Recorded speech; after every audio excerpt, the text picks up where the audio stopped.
Hey guys, how's it going and welcome to Paul's Hardware. This is my first how to build a computer video for 2018. It's 2018 and if you want to build a computer to play some video games or just to build your own computer because it's a lot of fun, you've come to the right place. This is a beginner's guide, so I'm going to be walking you through everything step by step, starting with actually choosing the parts to put into your new computer. The part that I'm featuring today is AMD's newest APU, that's Accelerated Processing Unit. That includes a CPU as well as a GPU, which is your graphics card, as well as your central processor, in the same unit, which means you don't have to buy a graphics card, which right now is a very good thing because graphics cards are very expensive. Before I get too far ahead of myself though, let's start off by running down all the parts that I'm going to be using in today's build. So there are 8 main components to a computer, or a desktop computer, that you're going to build yourself, starting with what holds everything together. That's right over here, and that's the motherboard. Now this is a mini ITX motherboard, which means it's very small. Form factor is important. The form factor of your motherboard, Mini ITX in this case, is going to impact what case you choose. So if you want something small, Mini ITX is the way to go for the motherboard, and we're going to be choosing a Mini ITX case here in just a while as well.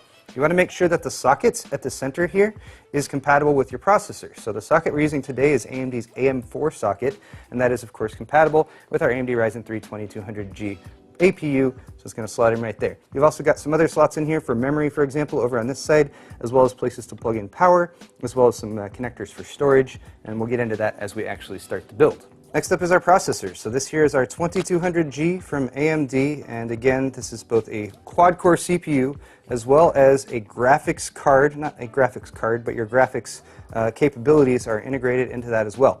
This is a PGA, or pin grid array processor, so there's a bunch of little pins on the bottom, and that's what slots into the socket on the motherboard, and they're very delicate, so they can be slightly bent. You want to try not to touch them with your fingers if you can. If you do bend them, don't worry, they can be bent back into place, but it's best just to be really careful with that so you don't end up actually bending them. Now your processor is going to warm up when it actually is in use, so it's going to want to be able to stay cool. For that you're going to need a CPU cooler. AMD includes a CPU cooler. This is called the Wraith Stealth in the box. So you can use this, and that's what we're going to be using today to keep the price down, because $99 for the 2200G plus a cooler, hey, that's a pretty good deal. And you get a graphics card in there as well. Now you're also going to need some storage for your system, and we have a couple different options for that here. These are both SSDs, or solid state drives. You can also use a mechanical drive, although mechanical drives are a bit slower. I typically only recommend those for mass storage right now. These are smaller, so here is going to be your budget-friendly option. This is a 240 gig SSD, and this is typically what I recommend for anyone who's building a new system. 240 gigs will give you enough space for your operating system, as well as some apps and games, and it's going to be nice and fast to keep your system very responsive. Might not be the same drive I have listed down in the video's description today, so just check down there. I'll have a solid 240 gig-ish drive that you can buy that will get the job done for you. Now if you want to upgrade and get yourself a lot faster storage, this is not necessary by any stretch for today, but the next generation of SSDs are going to look kind of like this. Kind of like a stick of gum. But this is an M.2 drive, which refers to the actual connector here. And the cool thing about that is it can actually mount directly to your motherboard. So this motherboard has an M.2 slot on the bottom. It is also an NVMe connection, so you want to double check and make sure that your motherboard has NVMe support. This would allow us to just connect that right there, give us some really fast storage, and of course I would need to cinch it down with the little screw right there. But these are of course much more expensive. So if you're just trying to get yourself up and running, you're not going to suffer too much, or in fact at all really, when it comes to practical performance by going with a more normal SATA SSD like this one. But just wanted to point out that M.2 drives are an option as well. Next up is going to be memory, and the memory that we're using today was specifically chosen so it can be compatible with our APU and our motherboard. So my recommendation for memory is, first off, brace yourself, because memory prices, just like GPU prices, are very high right now. It might be expensive for you to get your memory, but double check the compatibility support list from your motherboard manufacturer, and then choose memory that's 2933 as far as the speed goes, or faster. This is 3200 speed, but since your graphics is going to be using this memory as well, you want to make sure you have at least decent speed there. 2933 is kind of my starting off points. And as always, you can double check your motherboard's compatibility list for memory to make sure that whatever you get is going to slot into the motherboard and just work, and you won't have to mess around with a bunch of settings or that kind of thing. So that's 4 of our main components: motherboard, CPU, storage, memory. The remaining 3 are graphics card, case, and power supply. So for graphics card, I have one right here. It is a Vega 56, and let me just tell you guys that graphics card prices are really expensive right now. But that is why we're not going to be using one in today's build, and that is one of the advantages that you get with an APU. Now, you're not going to get the same amount of graphics card performance out of the APU as you would with a discrete graphics card, but the nice thing is you can use this system for now and then wait. And once graphics card prices hopefully come down, you've got a PCI Express by 16 slot down here at the bottom. You can buy a graphics card, slot it into this motherboard, and that is what we call an upgrade path. Now the last two components are power supply and case, and I saved them for last. One, because they tend to have a little bit less of an impact on the actual performance of your system. So any reasonable power supply is going to be 80 plus bronze rated or better, and there's lots of options out there. I believe the one we're going to be using today is an EVGA. This is an older one, so I'm just using that for an example. And then the last thing we're missing is a case. So like I already mentioned, Mini ITX is the form factor of our motherboard. We want a Mini ITX case to go along with that. And a case is where you can really kind of make your choice when it comes to aesthetics, because cases often are an aesthetic choice. People choose cases that they think look pretty if they're going to have their computer up on their desk or something like that. It should also be functional enough, so it should have airflow. And I think for today, I'm going to do things a little bit differently. We're going to take a quick field trip over to Fry's, and I'm going to see what Mini ITX cases they have there, and I'll pick one that I think looks good. Case in point, we decided to quickly stop and check the graphics card supply here at Fry's, and it looks like they're pretty much sold out. The 1080 Ti's would be down there for about $1,000. Here's where they're selling GTX 1060s for $400, and down here we have a few GT 730s and a GT 1030 that are in stock. So if you're looking for a mid-range or high-end graphics card, they're really nowhere to be found right now, which is why an APU is actually a pretty good choice. Hopefully, prices will drop at some point in the future, and then if you're building the system that I'm talking about today, you can buy a reasonably priced graphics card if they ever come back in stock, and then drop it into the system we're putting together. Let's check out cases though.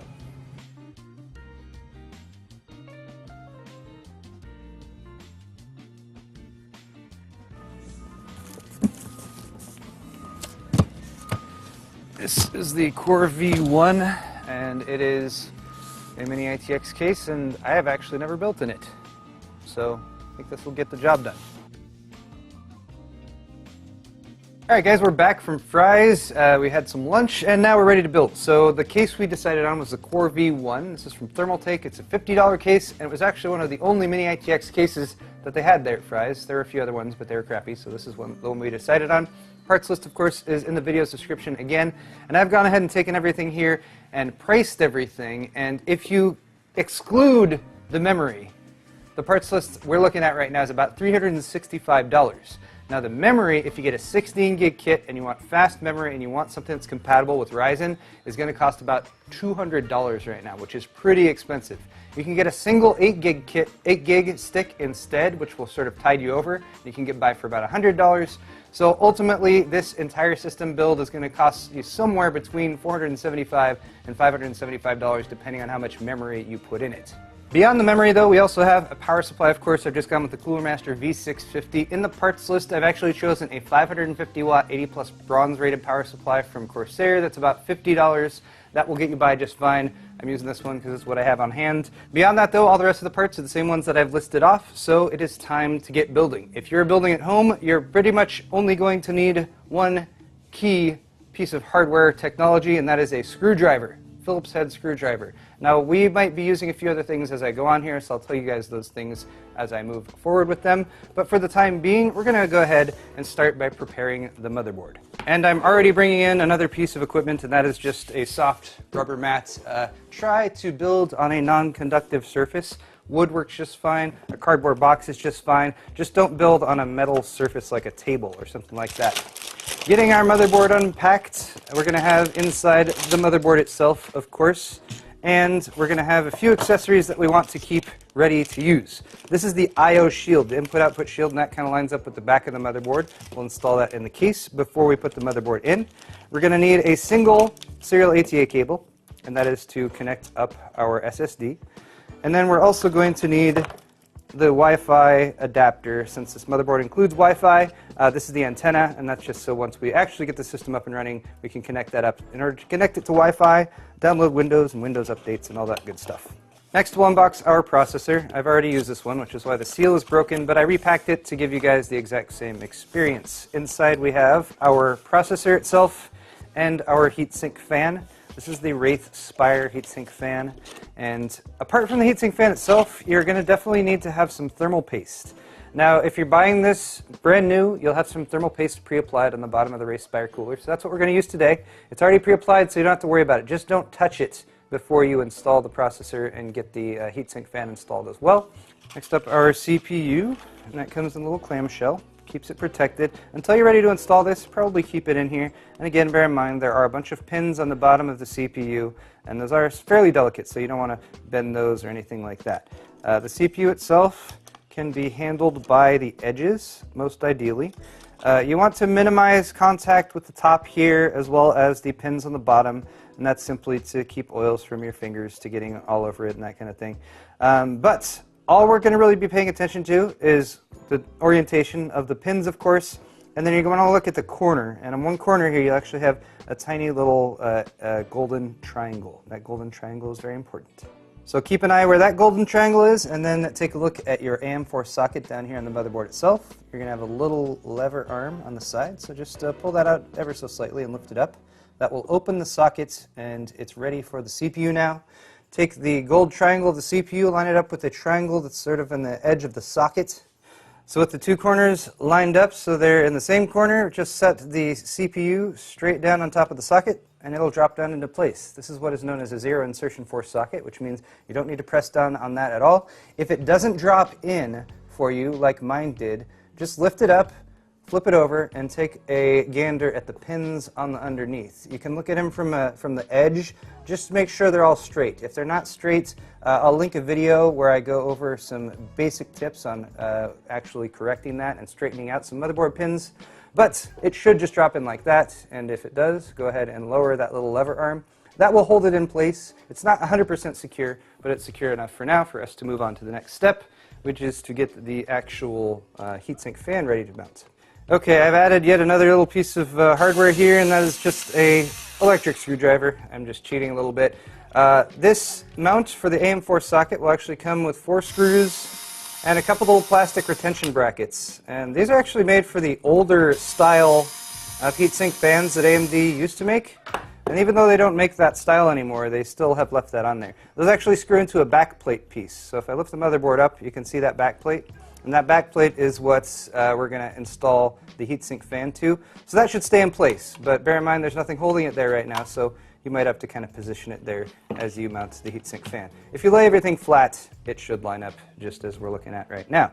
So to mount our heatsink fan, again, pretty much just going to line up the screws with where they go there. And bear in mind you've got a little cable coming off the side of this, and that is to plug in the fan. So you should kind of reality check here as well and make sure where you're going to plug that in. It should be labeled as CPU fan header. On this particular motherboard, it's located right over here, a little gray plug. So just bear in mind you're going to need to route the cable over to that and make sure you have enough cable length in order to do that. So I've just set the heatsink fan on top. 4 screws have lined up. I'm going to start by just giving a couple turns to each screw to get it threaded onto that back plate behind the motherboard. You don't want to tighten one corner down before you start the other screws. That'll make it harder to get the other screws started in the threading on the back plate, and it will also potentially put disproportionate force on one corner of the CPU, which isn't a huge deal, but something you should watch out for. Once you've got them started, you can go ahead and go with opposite corners one at a time, and you can tighten each one down. And you can tighten those down tight, not too tight, but they can be pretty snug on there. Beyond that, we just got our cable hanging off there, and I'm just going to route that around and plug it in to the CPU fan header. And the other thing we can do right now, while we've got the motherboard out and easily accessible, is install our system memory. This is G.Skill Flare X memory, which is specifically made for Ryzen. Ryzen processors can occasionally be finicky with what memory you connect up to it. Most memory is compatible, but running at higher frequencies can be more challenging. So G.Skill specifically made this memory to be compatible with this platform. All you need to do to install the memory, though, as I've been talking and not explaining what I'm doing, is make sure that you have this central notch here lined up with the central notch on the memory slot. It is slightly offset, so they only go in one way. So just double check that to make sure that it is lining up properly. Each edge will fit into the slot on either side, and it'll kind of sit like that, and then you just need to push firmly down on both sides, and it'll kind of snap into place. It gives a very satisfying snap, and these little catches on the side will pop up and hold it in. So our motherboard is pretty much good to go. We're going to set this aside and start working on the case.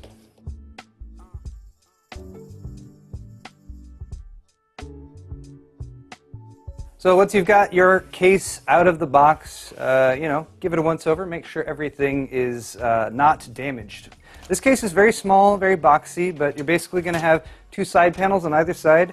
Typically those are held on by thumb screws in the back, so you can just unscrew those to pop up the side panels to access the interior. And then as far as the layout goes, the power supply is going to go down here in the very bottom. The motherboard will actually sit flat in this central area, and then everything else kind of goes on top of it there. So first thing that you'll want to do is get rid of these thumb screws and start disassembling the case so we can access the interior. So I've removed all of our side panel pieces. One thing I will say is if your side panels have clear plexiglass like this, they'll usually have plastic over the top of it just to keep it from getting scratched up during shipping. These are really, really easy to scratch. So I recommend leaving that plastic on until the system is all put together, peeled off at the very end as sort of the finished product type thing. The things you're going to want to keep in mind are that almost every case is going to come with a set of accessories like this. Typically it will have a manual, and if it's a case that's a unique design, you might want to double check there to see if anything mounts in a unique or strange fashion. You're also going to have lots of screws, so the screws that you'll mount your motherboard with, screws that you'll mount additional hard drives with, or additional SSDs. You might have some standoffs that are specially made for mechanical hard drives and that kind of thing. And then often a set of zip ties, and these are just really handy for cable management. Beyond that, you're going to have a set of cables that come out, and these are your front panel connectors. So you're going to have one group that is the most pain in the ass part of building a computer. This is what's going to control your actual power switch to turn the system on and off, reset switch, and LED lights for your hard drive activity and your power activity. You also have this plug, which is known as HD audio. This will allow you to have a mic and headphone jack connected up at the front of your case. This case has a single fan, so it is connected via this 3-pin fan header. Finally, you have a USB 3.0 header. These are fairly large and bulky, but if you want USB 3.0 ports on the front of your case, this is the header that you will use. There's a newer header beyond this that's called the USB 3.1 header that is different, so keep that in mind. There's a USB 3.0 and a 3.1. If you want 3.1, make sure your case has that header and your motherboard has that header. That's pretty new though, so you won't see those too often yet. Oh, and final thing to point out, and this is just unique to this case, is that aside from the two side panels and top panel I've removed, there's a couple thumb screws here that also allow me to remove this bottom piece, and that's what I'm going to need to remove to access the bottom chamber in order to install the power supply. Also bear in mind there's a dust filter down here, so it's a little plastic and kind of got to work to get it off, but that will go just beneath your power supply so that as it is running its fan to pull air in, it'll suck up dust right there, and you can pull that off in order to clean. Having dust filtration in your computer is always, always nice to have. So the power supply supplies power, and we're going to need to install this. I like to get this installed first because this usually has the bulk of the cables. This is a fully modular power supply, so all the cables that plug into the computer are actually going to go into these plugs right here, and all of those cables are included in the packaging, and they're all separate. So the cables that we're going to need for this build is a couple for the motherboard. So we're going to need a 24-pin main power connector for the motherboard. That's that one right there. And there's the corresponding plug on the motherboard. Bear in mind there's a catch on one side of the plug, and there's a little catch on one side of the plug on the motherboard too, so it will actually stay connected when you plug it in, like so. Ta-da. Hey, that went in pretty easy. And then there's one other power plug on the motherboard. This is what is known as EPS power, supplemental CPU power. On this particular board, it's tucked away, kind of in not the most convenient position, but it's right up there. And this will sometimes be a 4-pin plug, and sometimes it'll be an 8-pin plug, depending on how much power you have going to the processor. So on the power supply side, you might have a split plug like this, an 8 and an 8, but they just fit in here side by side and plug in like that. Now for the record, I'm plugging this stuff in outside of the case just to demonstrate it right here. I'm actually going to unplug these when I install the power supply right now. Aside from your main 24 pin, which is going to connect up right there, and your supplemental CPU power, which is going to connect up right there, you might also have what is known as PCI Express graphics, 8-pin or 6-pin PCI Express graphics. Those will also connect up to these same 8-pin plugs right here that the CPU plug connects to. Just bear in mind that the other side of the plug is different. So these are typically labeled PCI Express graphics. They're usually a 6-pin plug and then have an optional 2 pins on the other end that you can detach depending on the configuration of your graphics card. Since these are for graphics cards and we do not have a graphics card in this build, we do not need this cable, so we're not going to use it. But I just wanted to point it out to you guys in case you are installing a graphics card in your system. Beyond that, we have peripheral cables, hard drive SATA cables. There's 4 of those connectors on this power supply. Again, bear in mind this is modular, so the plugs on the power supply side might not look the same depending on the power supply that you're using. But the other sides, the sides that plug into the motherboard and your drives, should always look the same. So these are SATA power plugs. Those will correspond with the SATA power plug on your SSD or your hard drive. And they do have a slight little L shape to them, so make sure that you plug them in the right way. And with that L shape, it's pretty impossible to plug them in wrong. But bear in mind that the plugs are a little delicate, so make sure that you reality check that you're plugging it in the correct way. Beyond that, next to there, you have a data connector, and that's where your SATA cable will go. Since we're already showing this, I might as well also show the SATA cable. There it is right there. One end connects up to your hard drive or SSD, like that. And then the other end of that SATA cable would plug into your motherboard. Finally, the last peripheral connector you might spot is this little 4-pin guy. This is typically referred to as a Molex plug, and these are a little bit older, so you might not encounter them, but you will see them sometimes for case fan connection, connecting up a pump for an all-in-one liquid cooler or something like that. Just bear in mind that you might have an additional plug set in your modular power supply kit that allows you to connect up those connectors, but they won't always be needed. It just depends on what hardware you have in your system. Alright guys, I've pretty much laid out everything as far as the parts and how everything is connected. Now what we have to do is get it all installed in the case, and then of course plug in those plugs into the plugs I just showed you that they plug into. I'm going to start off with the power supply just because that goes in the bottom down here, and for that purpose I've just flipped the case over entirely. And we'll drop that in like so. You can put your fan on your power supply facing down or facing up. I usually try to face it to where there's a dust filter. Since there's a dust filter right there, that's the way I'm going to face this.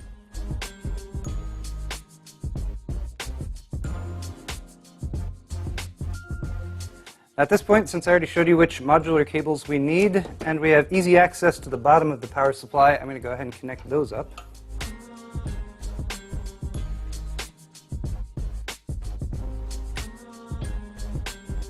And now a move that I will probably come to regret, which is to reinstall this bottom piece. I probably won't need to access it down there again, but you know, if things get tight, I can always pull this back off.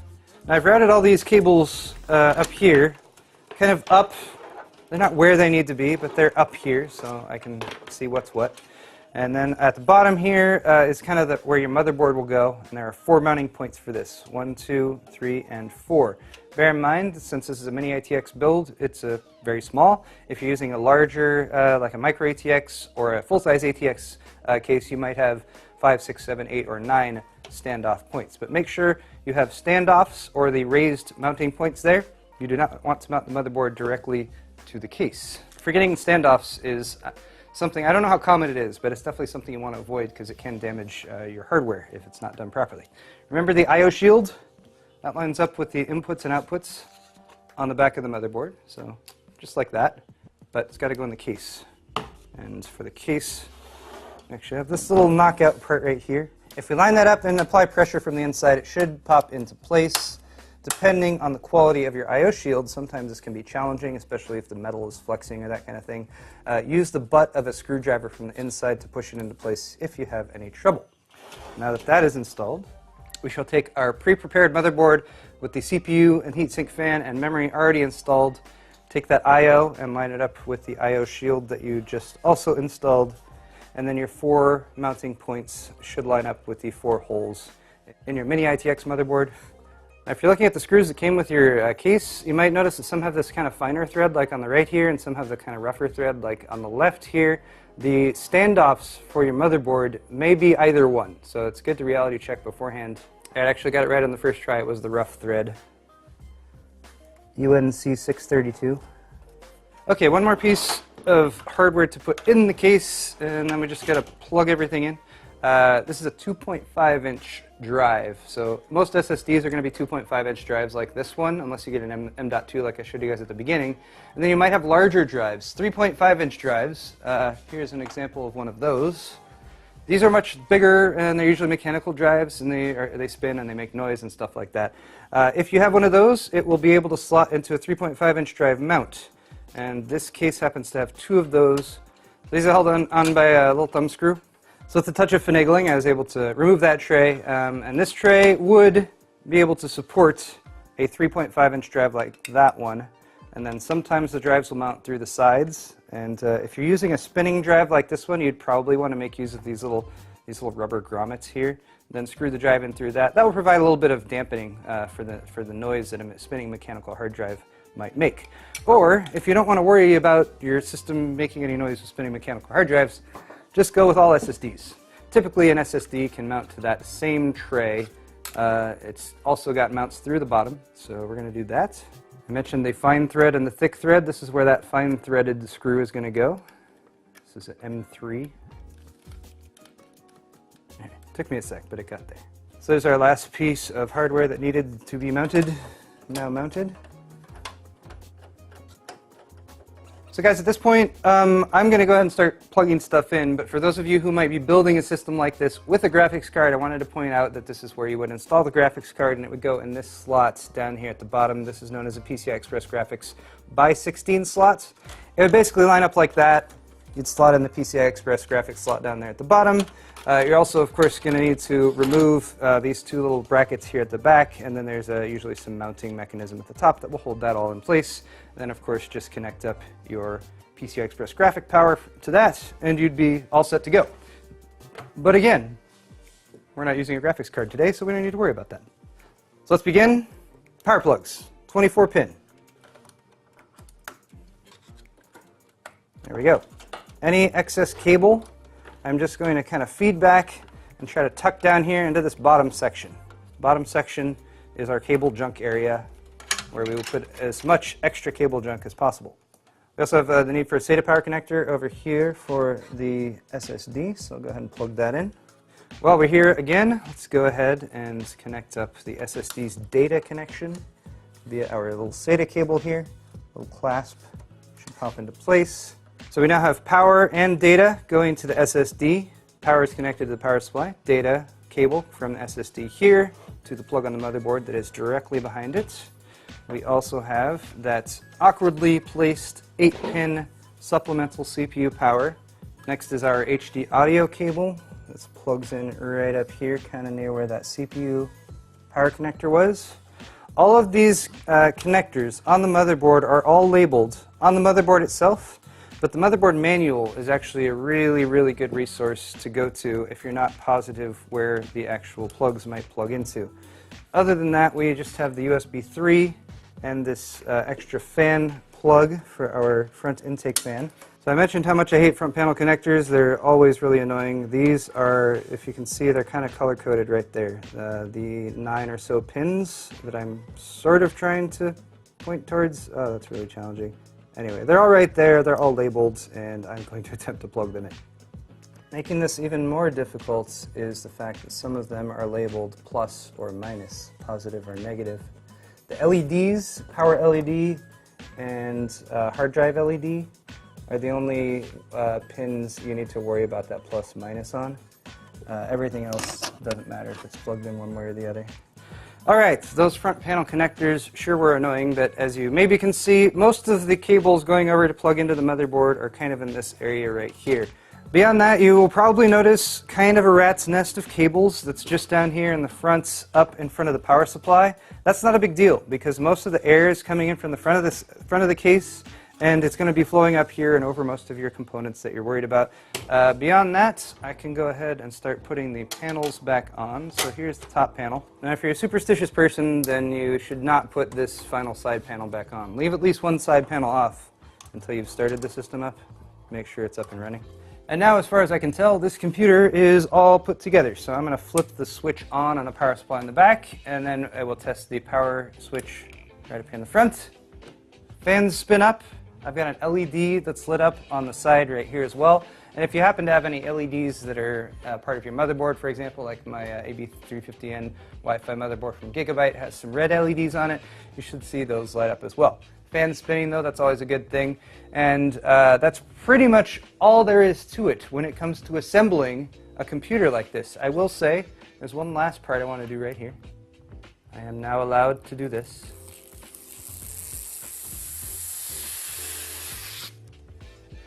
And with that, we have a functional gaming PC, and we didn't even have to spend $1,000 on a $250 graphics card. So that's pretty nice. I like that. Also, really like the fact that you could pop in a discrete graphics card to this system and upgrade it if they become more affordable in the future.